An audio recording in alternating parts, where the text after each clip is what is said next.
चलिए जी, हम अपना अगला टॉपिक स्टार्ट करते हैं। Dielectrics and polarisation. यहां से कैपेसिटेंस का कॉन्सेप्ट स्टार्ट हो रहा है। आप लोगों ने सुना होगा, बहुत इंपॉर्टेंट कॉन्सेप्ट होता है इलेक्ट्रिसिटी में, कैपेसिटर्स। और कैपेसिटर्स का कॉन्सेप्ट अब यहां से स्टार्ट होने वाला है। Dielectrics and polarisation. ओके, तो डाइलेक्ट्रिक्स जो है, these are the non conducting substances जो कि एक्चुअल में इंसुलेटर्स होते हैं। Dielectrics are non conducting substances जो कि इंसुलेटर्स होते हैं। They don't have free charge carriers, जबकि मेटल्स में तो फ्री चार्ज कैरियर्स भर भर के होते हैं। मेटल्स में फ्री चार्ज कैरियर्स भर भर के होते हैं। और हम लोग यदि मान लो मेरे पास कोई मेटल है कुछ इस तरीके का, और इस मेटल में यदि मान लो मैं कोई एक एक्सटर्नल फील्ड दूं, ऐसी कोई एक्सटर्नल फील्ड में अगर इस मेटल को रख दूं, तो इस एक्सटर्नल फील्ड जिसे मैं लिखता हूं ई आउटसाइड वाली, इसके आते ही, एक्सटर्नल फील्ड के आते ही, क्योंकि एक्सटर्नल फील्ड का पॉजिटिव इस तरफ है और एक्सटर्नल फील्ड का निगेटिव इस तरफ है, इसके कारण क्या होगा, इसके पॉजिटिव के कारण यहां पे निगेटिव इंड्यूस होता है और यहां पे भी निगेटिव इंड्यूस होता है। जबकि जिस तरफ निगेटिव है उस तरफ पॉजिटिव इंड्यूस होता है। एक्सटर्नल फील्ड तो पॉजिटिव से निगेटिव की तरफ जा रही है, और यहां पे अंदर ही अंदर एक और फील्ड जो है इंड्यूस होने लगती है, कुछ इस तरीके की। ये अंदर ही अंदर एक फील्ड इंड्यूस होने लगती है। इसका मैं नाम दे देता हूं इलेक्ट्रिक फील्ड इनसाइड वाली, EIN। अब इसमें क्या होता है, मेटल्स के केस में इलेक्ट्रिक फील्ड जो आउटसाइड की होती है इस तरफ, और जो इलेक्ट्रिक फील्ड अंदर की तरफ होती है EIN, ये दोनों बराबर होने के कारण नेट इलेक्ट्रिक फील्ड अंदर होती है 0। यही बेसिक कॉन्सेप्ट है इलेक्ट्रोस्टैटिक शील्डिंग का, और इसी के कारण जो नेट इलेक्ट्रिक फील्ड अंदर होती है मेटल्स के केस में, इलेक्ट्रिक फील्ड जो नेट होती है वो होती है 0। जबकि डाइलेक्ट्रिक्स जो है उनके साथ कैसा होता है, डाइलेक्ट्रिक्स, मान लीजिए मेरे पास ऐसा कोई डाइलेक्ट्रिक्स मटेरियल है और इस डाइलेक्ट्रिक मटेरियल को मैं एक्सटर्नल इलेक्ट्रिक फील्ड में रख दूं, जैसे मैंने अभी इसको रखा था, ये मैंने एक्सटर्नल इलेक्ट्रिक फील्ड में डाइलेक्ट्रिक को रखा है ई आउटसाइड वाली। तो जैसे ही मैंने आउटसाइड इलेक्ट्रिक फील्ड के अंदर में रखा, तो ये एक्सटर्नल इलेक्ट्रिक फील्ड पॉजिटिव से निगेटिव की तरफ फ्लो हो रही है। तो इसको देखते ही इसके अंदर भी उसी प्रकार जो है इंडक्शन होगी, कुछ इस तरीके से। मगर यहां पे जो अंदर इलेक्ट्रिक फील्ड बनेगी, अंदर इनसाइड वाली जो इलेक्ट्रिक फील्ड बनेगी वो बराबर नहीं होगी। ओके, यहां पे क्या होगा, इलेक्ट्रिक फील्ड जो आउटसाइड वाली है वो इनसाइड से बड़ी होती है, जिसके कारण क्या होता है, जो नेट इलेक्ट्रिक फील्ड होगी यहां पे 0 के बराबर नहीं होगी। ओके, ये एक बहुत बड़ा डिफरेंस है मेटल्स और डाइलेक्ट्रिक्स में या इंसुलेटर्स में। डाइलेक्ट्रिक्स में एक्सटर्नल फील्ड देने के बाद अंदर इलेक्ट्रिक फील्ड आपको कुछ ना कुछ मिलेगा, मगर वहां पे आपको एक्सटर्नल इलेक्ट्रिक फील्ड के कारण जो इंटरनल इलेक्ट्रिक फील्ड इंड्यूस होकर के मिलती है वो आपको 0 मिलेगी, नेट इलेक्ट्रिक फील्ड। मतलब यहां कुछ ना कुछ इलेक्ट्रिक फील्ड हमें मिल रही है। ओके, अच्छा, अब हम थोड़ा डाइलेक्ट्रिक्स पे बात करें कि डाइलेक्ट्रिक्स एक्चुअल में होते कैसे हैं। तो डाइलेक्ट्रिक्स जो इंसुलेटर्स होते हैं, और आप लोगों को पता है इंसुलेटर्स मतलब जो कोवेलेंटली बॉन्डेड कंपाउंड्स होते हैं, जिनमें कोवेलेंट बॉन्ड होता है, वो जनरली जो है वो इंसुलेटर्स की कैटेगरी में आते हैं। और जो कोवेलेंट बॉन्डेड कंपाउंड्स जो होते हैं इसमें भी 2 प्रकार हैं। कोवेलेंटली बॉन्डेड कंपाउंड्स भी दो तरीके के होते हैं, एक होते हैं पोलार और एक होते हैं नॉन पोलार। ठीक है, अब पोलार मॉलिक्यूल्स जैसे एग्जाम्पल के तौर पे पोलार मॉलिक्यूल्स में हम HCl लेते हैं। जैसे HCl, अगर मैं पोलार मॉलिक्यूल्स की बात करूं, पोलार कोवैलेंट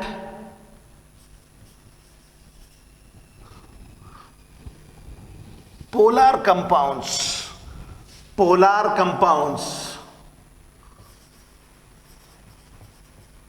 ये जो पोलार कंपाउंड्स होते हैं जैसे HCl में H, इसके पास होता है 1 इलेक्ट्रॉन, क्लोरीन जिसके पास होते हैं 7 इलेक्ट्रॉन्स, और जब इस इलेक्ट्रॉन्स की शेयरिंग होती है, मतलब ये हाइड्रोजन इस क्लोरीन के साथ में 1 इलेक्ट्रॉन शेयर कर रहा है, ये क्लोरीन इस हाइड्रोजन के साथ में 1 इलेक्ट्रॉन शेयर कर रहा है, तो यहाँ पे एक बॉन्ड बनता है HCl का, और ये जो कोवेलेंट बॉन्ड बनता है ये कुछ इस तरीके का बनता है HCl, और एक्सपेक्टेड है, हम उम्मीद करते हैं कि ये जो बॉन्डेड इलेक्ट्रॉन पेयर है इनको सेंटर में होना चाहिए, इनको सेंटर में होना चाहिए, मगर एक्चुअल में ऐसा हो नहीं पाता है।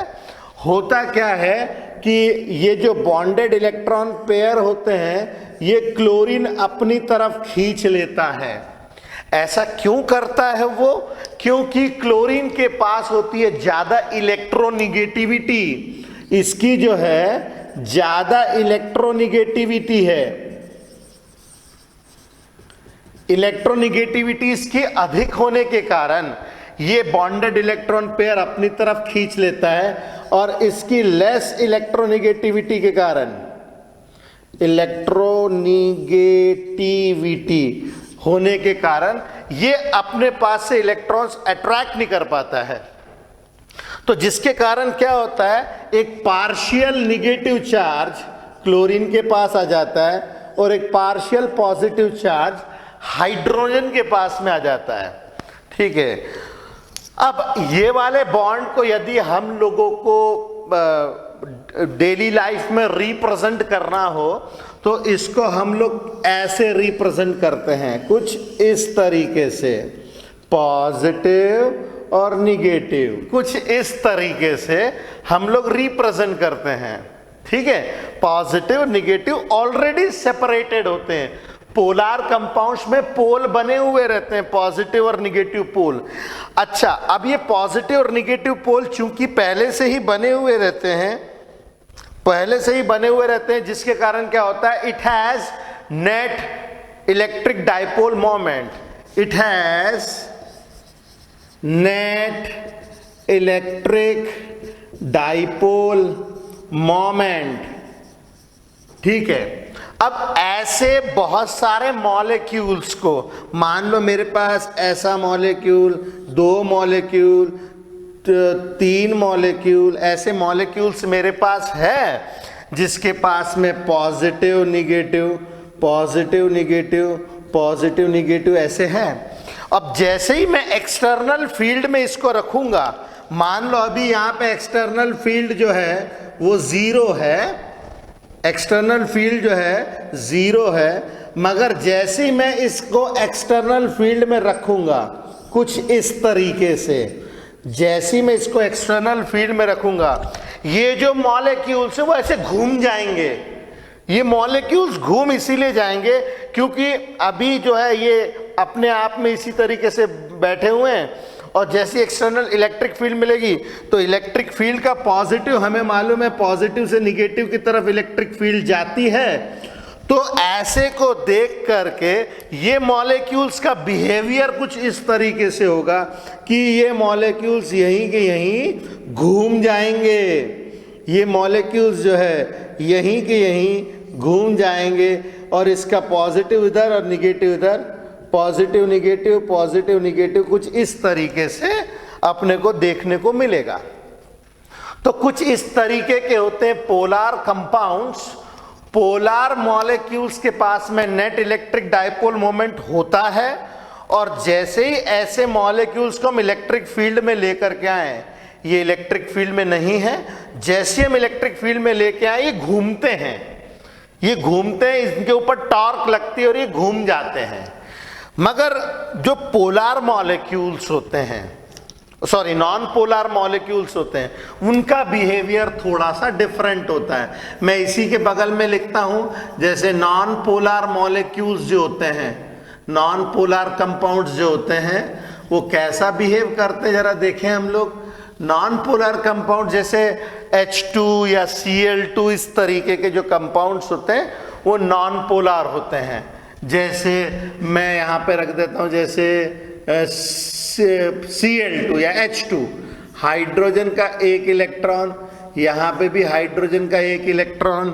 अब यहाँ पे जब इसके बीच में बॉन्ड का फॉर्मेशन होगा, तो बॉन्ड का फॉर्मेशन जब होगा तो हाइड्रोजन मॉलिक्यूल बनेगा, ये H और ये H, और बॉन्डेड इलेक्ट्रॉन पेयर बीच में रहेगा। अब इसमें बॉन्डेड इलेक्ट्रॉन बीच में रहेगा, बॉन्डेड इलेक्ट्रॉन पेयर, क्योंकि दोनों तरफ खींचने वाले बंदों की ताकत एक जैसी है, दोनों तरफ इलेक्ट्रोनिगेटिविटी सेम है, जिसके कारण क्या होगा, ना वो इलेक्ट्रॉन पेयर इस तरफ जाएगा ना इस तरफ जाएगा, तो वो वहीं के वहीं रहेगा। ऐसी सिचुएशन में हम जो नॉन पोलर कंपाउंड्स के मॉलिक्यूल को दिखाएंगे वो कुछ इस तरीके से दिखाते हैं कि पॉजिटिव और निगेटिव चार्ज का जो कॉन्सेंट्रेशन है वो एक ही जगह पे होता है। जैसे देखो, इसके न्यूक्लियस में प्रोटॉन होगा, यहाँ भी प्रोटॉन होगा, तो इन दोनों का सेंटर भी यहीं, इन दोनों प्रोटॉन्स का सेंटर भी यहीं, और दोनों इलेक्ट्रॉन्स का सेंटर भी यहीं। तो पॉजिटिव और निगेटिव चार्ज एक ही जगह पे होते हैं। अब ऐसे मॉलिक्यूल्स को, यदि ऐसे मॉलिक्यूल्स को हम लोग एक्सटर्नल इलेक्ट्रिक फील्ड के एब्सेंस में छोड़ दें, तो वो तो कुछ करते ही नहीं है। मतलब अगर ऐसे मॉलिक्यूल्स को प्लस माइनस, ये प्लस माइनस, ये प्लस माइनस, ऐसे में मैं इसको छोड़ दूं, इलेक्ट्रिक फील्ड इनको ना दूं, तो ये ऐसे के ऐसे ही रहेंगे।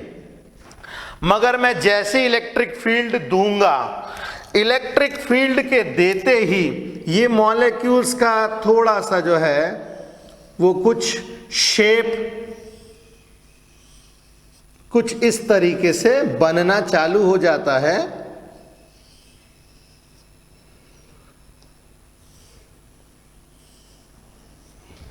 मतलब जैसे ही मैं इसको एक्सटर्नल इलेक्ट्रिक फील्ड में डालूंगा, एक्सटर्नल इलेक्ट्रिक फील्ड को देते ही, एक्सटर्नल इलेक्ट्रिक फील्ड को देते ही, मतलब एक्सटर्नल इलेक्ट्रिक फील्ड का पॉजिटिव इस तरफ, निगेटिव इस तरफ, एक्सटर्नल फील्ड को देते ही इसका मॉलिक्यूल का निगेटिव और पॉजिटिव जो है सेपरेट होने लगता है, निगेटिव और पॉजिटिव सेपरेट होने लगता है। अब इसमें और उसमें यदि आपसे बोला जाए कि बेहतर कौन सा है, मतलब कौन सा मॉलिक्यूल जो है ज्यादा एनर्जी स्टोर करेगा, तो हम बोलेंगे ये वाला मॉलिक्यूल ज्यादा स्टोर करेगा, क्योंकि मॉलिक्यूल जो है खिंच के तन के पहले तो लंबा होगा, खिंच के तन के पहले लंबा होगा और फिर एनर्जी स्टोर करेगा। ये ठीक उसी समान मान के चलो जैसे आपने किसी रबर बैंड को खींच दिया है। जब आप किसी इलास्टिक वाले रबर बैंड को खींच करके ऐसे दूर कर लेते हैं, तो बस वो वापस पूरे जद्दोजहद में लगा रहता है कि वापस मुझे अपनी ओरिजिनल पोजीशन पे कैसे आने का मौका मिल जाए। ये मॉलिक्यूल तो केवल घूमे हैं, ये मॉलिक्यूल केवल घूमे हैं, मगर यहाँ पे ये मॉलिक्यूल घूमे नहीं है, ये मॉलिक्यूल तने हैं। और आप जैसे जैसे ये इलेक्ट्रिक फील्ड को बढ़ाते जाओगे ये और लंबा होता जाएगा। मतलब ये जो गोल गोल से दिखने वाले मॉलिक्यूल है मूंगफली के समान हो जाएंगे कुछ इस प्रकार, ठीक है। और अगर आप एक्सटर्नल फील्ड बढ़ाओगे तो ये मूंगफली और बड़ी हो जाएगी कुछ इस तरीके से। आप एक्सटर्नल फील्ड और बढ़ा दोगे तो ये मूंगफली और बड़ी हो जाएगी कुछ इस तरीके से। ये निगेटिव पॉजिटिव, निगेटिव पॉजिटिव, मतलब इनिशियली वो आपको ऐसे लग रहा है, मतलब इलेक्ट्रिक फील्ड कम है, इलेक्ट्रिक फील्ड ज्यादा है, इलेक्ट्रिक फील्ड बहुत ज्यादा है। तो आप देखिए इसमें हो क्या रहा है, डिस्टेंस बिटवीन चार्जेस बढ़ रहा है। तो डिस्टेंस बिटवीन चार्जेस के बढ़ने के कारण हमारे इसमें जो है डाइपोल मोमेंट भी बढ़ने लगता है। चलिए मैं इसको अभी नेक्स्ट वीडियो में बताता हूं, पहले आप इतने को लिख लीजिए, फिर हम लोग आगे का डिस्कशन नेक्स्ट वीडियो में करते हैं। ओके, तो चलिए जी, हमने देखा पोलार कंपाउंड्स, पोलार मॉलिक्यूल्स और नॉन पोलार मॉलिक्यूल्स का एक्सटर्नल इलेक्ट्रिक फील्ड में बिहेवियर कैसा होता है। यदि हम पोलार कंपाउंड्स को देखें तो पोलार कंपाउंड्स के पास already net electric dipole moment होता है।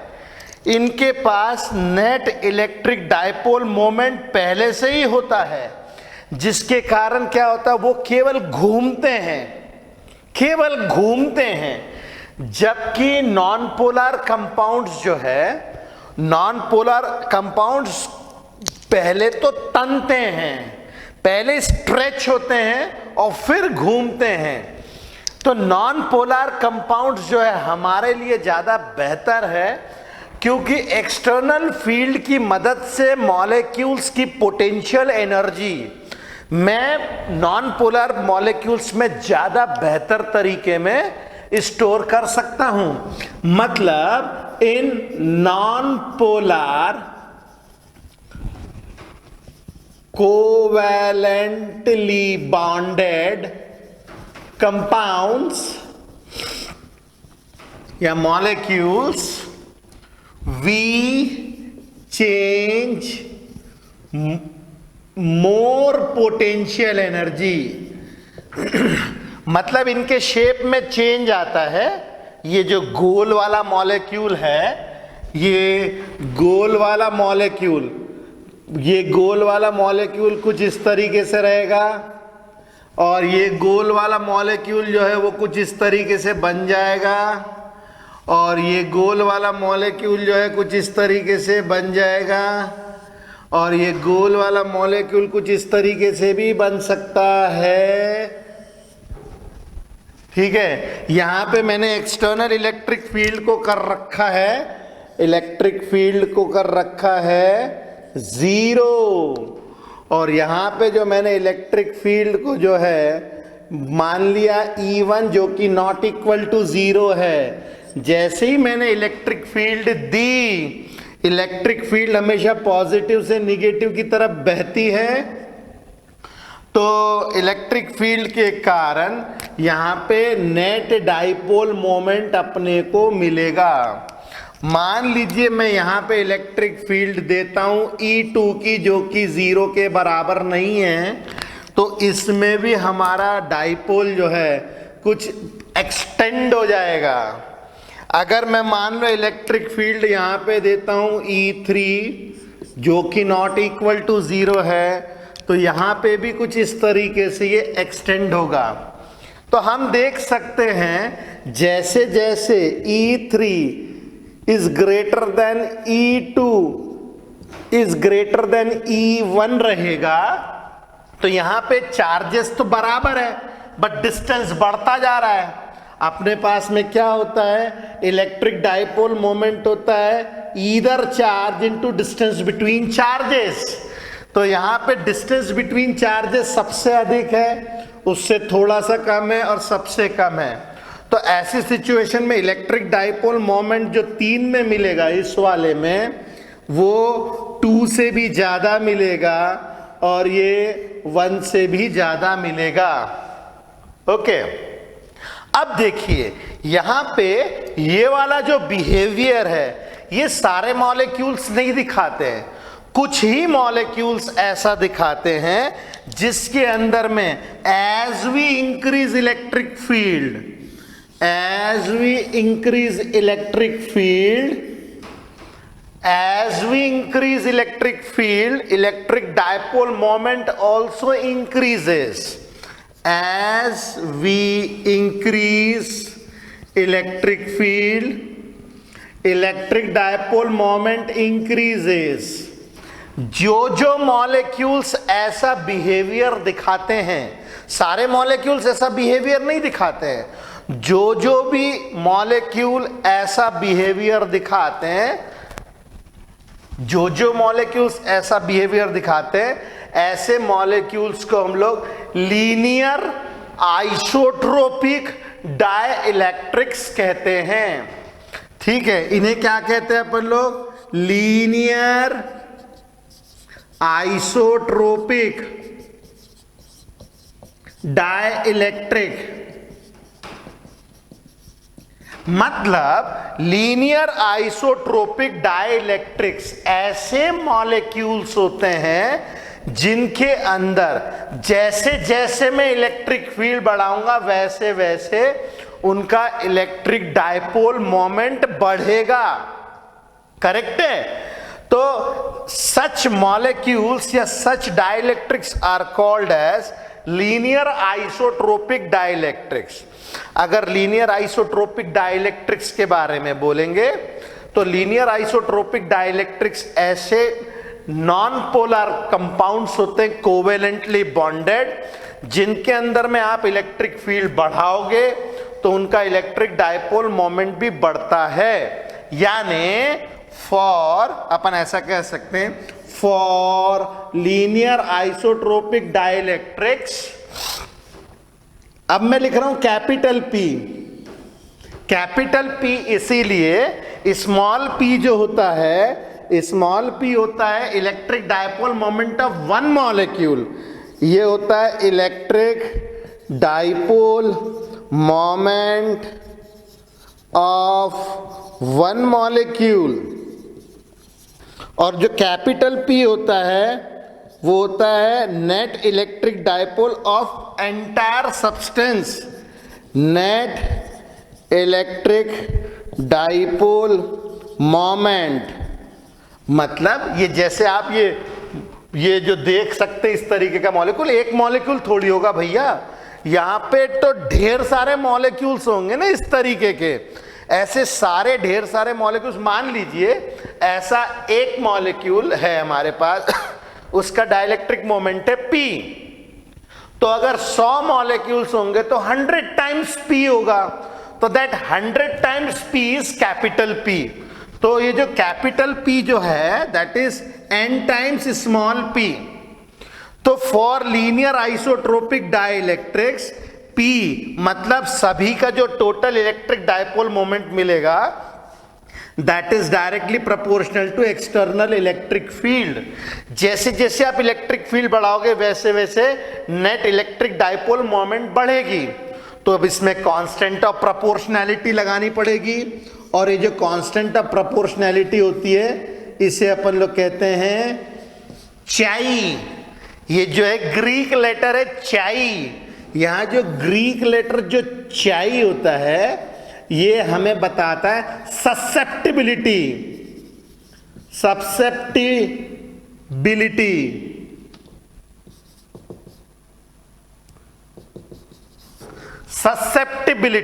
ससेप्टिबिलिटी का जो हिंदी मतलब होता है इसे कहते हैं गेन करने की एबिलिटी।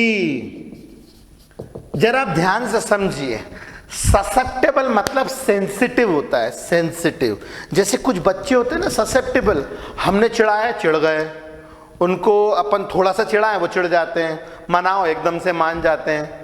ये ससेप्टेबल बच्चे हैं। ससेप्टेबल बच्चे सेंसिटिव होते हैं, मतलब इनको आप चिढ़ाओगे ये एकदम चिढ़ जाएंगे, इनको आप मनाओगे ये एकदम मान जाएंगे। ठीक है, ये सेंसिटिव बच्चे होते हैं। मगर वहीं पे कुछ एक ऐसे होते हैं बच्चे जो कि आप चिढ़ाते रहो वो चिढ़ेंगे ही नहीं, वो बिल्कुल भी नहीं चिढ़ेंगे। मतलब ये नॉन ससेप्टेबल बच्चे हैं, ये सेंसिटिव बच्चे नहीं है। आप इनको चिढ़ाते रहोगे इनको फर्क ही नहीं पड़ता है। वैसे ही ऐसे सब्सटेंसेस जिनके ऊपर आप इलेक्ट्रिक फील्ड देते जाओ इनको कुछ फर्क ही नहीं पड़ेगा, ये अपने ऐसे ही बैठे रहेंगे या इसी तरीके से बैठे रहेंगे। इन्हें कहेंगे non susceptible material. Non susceptible material. मगर एक मटीरियल क्या होता है? एक मटीरियल होता है आप इलेक्ट्रिक फील्ड बढ़ाते जाओ इनका डाइपोल मोमेंट भी बढ़ता जाएगा। तो ऐसे होते हैं ससेप्टेबल मटेरियल, और हम लोगों को ऐसे ही ससेप्टेबल मटेरियल चाहिए। इलेक्ट्रिसिटी में यदि आपको किसी में एनर्जी स्टोर करनी तो आपको ससेप्टेबल मटेरियल चाहिए। ससेप्टेबल मटेरियल होगा तो वो मटेरियल जैसे जैसे आप इलेक्ट्रिक फील्ड देते जाओगे, पहले इनिशियली मॉलिक्यूल रहेगा ऐसा, ये मॉलिक्यूल जो है इनिशियली रहेगा ऐसा, आपने इलेक्ट्रिक फील्ड बढ़ाई, आपने इलेक्ट्रिक फील्ड बढ़ाई, आपने इलेक्ट्रिक फील्ड और बढ़ाई, आपने इलेक्ट्रिक फील्ड और बढ़ाई, और ये कुछ इस तरीके से इनके बीच का डिस्टेंस बढ़ता जाता है, जिसके कारण क्या होगा कि ये आपका इलेक्ट्रिक डायपोल मोमेंट ज्यादा से ज्यादा देगा। अब आप देखिए, आपने इलेक्ट्रिक फील्ड दी और वो मॉलिक्यूल ऐसा हो गया।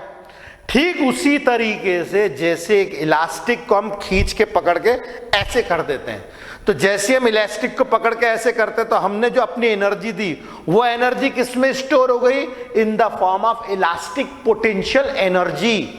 जब मैंने किसी मॉलिक्यूल को एक्सटर्नल इलेक्ट्रिक फील्ड दी और वो स्ट्रेच हो गया, तो इसका मतलब है उसके अंदर में एनर्जी स्टोर हो गई। और this is the basic concept of capacitors. Capacitors का बेसिक कॉन्सेप्ट यही है।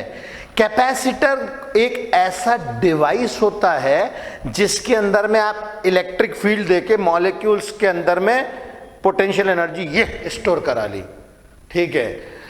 अब जैसे ही आप चाहोगे कि ये अपनी एनर्जी लूज कर दे, तो बस कुछ नहीं करना है, उसने अपने आप को वापस अपनी ओरिजिनल पोजीशन पे लेकर के आना है। चार्ज डिस्चार्ज, मॉलिक्यूल ऐसा रहेगा तो डिस्चार्ज, ये मॉलिक्यूल ऐसा रहेगा तो चार्ज डिस्चार्ज, चार्ज डिस्चार्ज। केवल मॉलिक्यूल का अरेंजमेंट चेंज होता है और एनर्जी स्टोर करवा लेते हैं। अब आप देखिए टैलेंट यहां पे ये आ रहा है कि मैंने इलेक्ट्रिक फील्ड एक्सटर्नल इस्तेमाल करके मॉलिक्यूल का शेप चेंज कर रहा हूं, मॉलिक्यूल का शेप चेंज किया और एनर्जी स्टोर करवा ली। तो this is the basic concept of electrostatic capacitors.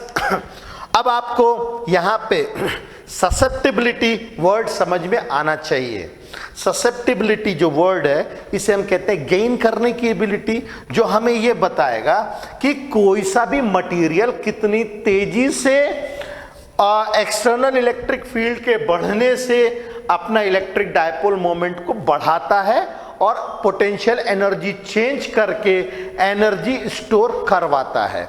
और हमें ऐसे ही ससेप्टेबल मटेरियल की जरूरत है। ओके, चलिए अब इसको फटाफट लिखिए, फिर हम आगे के टॉपिक पे डिस्कस करते हैं।